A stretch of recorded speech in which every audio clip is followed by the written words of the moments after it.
بسم اللہ الرحمن الرحیم اللهم صل على محمد وعلى آل محمد۔ ایک شخص جس پر کالا جادو، سفلی جادو، کوئی تعویذ، جنات، دم یا عملیات کا اثر ہو تو وہ کیا کرے، یا کون سا ایسا کام کرے جس سے عملیات کا اثر باطل ہو جائے؟ رسول اللہ صلی اللہ علیہ وآلہ وسلم و ائمہ معصومین علیہم السلام کی جانب سے بہت سے سورے، قرآنی آیات و دعاؤں کی طرف نشاندہی کی گئی ہے کہ جن کو پڑھنے یا پاس رکھنے سے جادو یا عملیات کا اثر نہیں ہوتا، اور ہو جائے تو باطل ہو جاتا ہے۔ مگر جس بات کا ذکر یہاں کرنا چاہتے ہیں کہ حجت الاسلام سید حسین مؤمنی فرماتے ہیں کہ ایک عامل جو عملیات وغیرہ کا ماہر تھا، چونکہ وہ ایران کے شہر بیدخت گناباد گاؤں کا رہنے والا تھا، اور میں بڑی مشکل سے اس تک پہنچا اور ملاقات کا ٹائم لیا۔ ملاقات پر میں نے اس سے بہت سارے سوالات کیے۔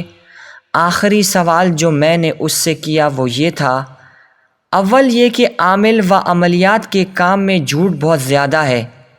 جو انسان کے لیے دھوکے کا باعث یا سبب ہے۔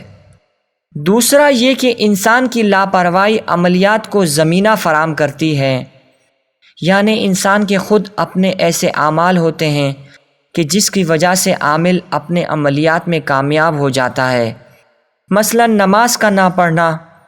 دوسرے پر ظلم کرنا یا حق غصب کرنا، لوگوں سے بد اخلاقی سے پیش آنا، حرام کاموں کو انجام دینا،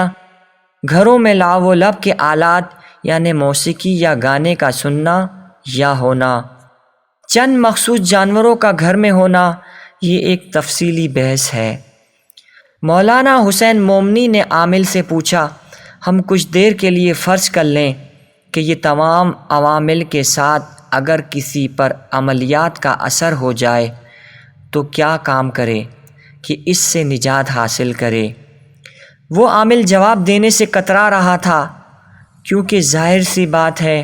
کہ ایک بڑا راز تھا جسے اسے بتانا تھا۔ مولانا حسین مومنی کہتے ہیں کہ میں نے اس سے کہا کہ دیکھ مجھے بتا دے، میں لوگوں کو بتاؤں گا کہ جادو و عملیات کے اثر سے نجات کا راستہ یہ ہے، اللہ تیرا بھلا کرے گا، اور اگر تو مر گیا اللہ اس نیکی کے سبب تیرے گناہوں کو بخش دے گا۔ عامل بولا، بدترین طلسم، جادو یا عملیات جو کسی عامل واقعی کی طرف سے کسی شخص پر کیا گیا ہو، اگر وہ کسی بھی معصومین علیہم السلام کی قبر یا زری پر جا کر نگاہ کرے،